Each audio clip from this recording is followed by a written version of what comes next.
I know it's not a big deal to you, but I mean, what does it say about what your team has been able to do under your guidance? Well, first of all, this coaching staff, I got one of the best coaching staffs in the league. I mean, I've been in this business now for 35 plus years, and I've got some of the best teachers and coaches that a staff can be assembled. So I trust them. We have a great system worked out, almost like a football coaching staff that guys do their job in their area, and it's my final say, but everything, they do a great job of getting us ready for each game.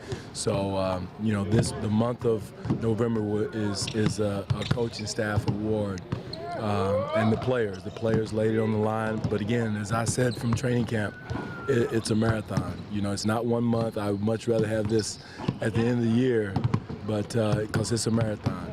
And I've been saying that, and we've got to continue to get better in a lot of different areas. Coach, first game without DeMar, obviously it ends up in a loss, but what were some of the positives you saw from your group stepping up without one of their leaders? Well, the key is offensively, we didn't take a step back. I mean, we scored, a lot of points. Offensively, I thought after the first half, we kind of got a rhythm. After that, they figured the rotation out a little bit, felt comfortable in the rotation in the second half. So from that standpoint, that was a positive that we could score without our all-star in the lineup, because a lot of stuff we do is built around him offensively. But guys stepped up, T-Raw stepped up, Gravis stepped up, Cal did his thing. Again, this is going to be an ongoing improvement, ongoing process to make sure we get it a little bit smoother and understanding where guys should be in spacing. But the main concern I have, guys, is our defense to start the first half. It's totally different. They shot, 57% or something like that in the first half, and, 42 in the second half, and we did a great job. But we got to start the game that way. So whether I've got to jump up and down in the locker room before the game or whatever it is, we've got to come out of the locker room with some type of intensity and some type of disposition to say, hey, not tonight. Because right now we came out just trading buckets, and they won that battle. Coach, to that point, with a lot of stuff to work on still, what does 13-4 mean to you right now? That there's still a lot of work to be done in spite of the record? Well, it's still like it's a credit to our players that they've found ways to win.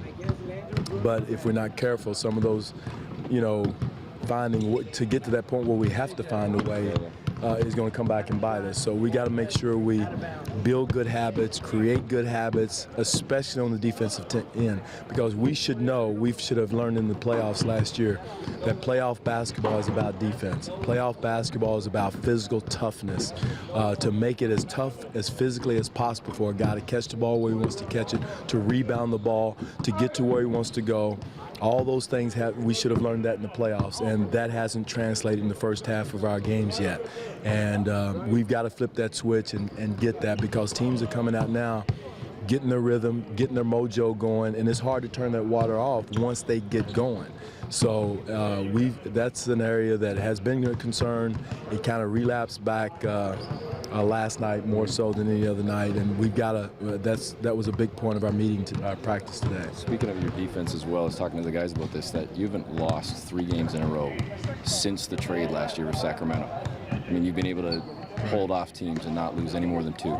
Is it the defense? Is it can you put your finger on why? It has to be defense. It has to be pride in the defense, because that's the only thing. And again, it's exciting to watch the up and down game, but our defense has to be to a point where we get stops, multiple stops, and what we didn't do last night or Friday night.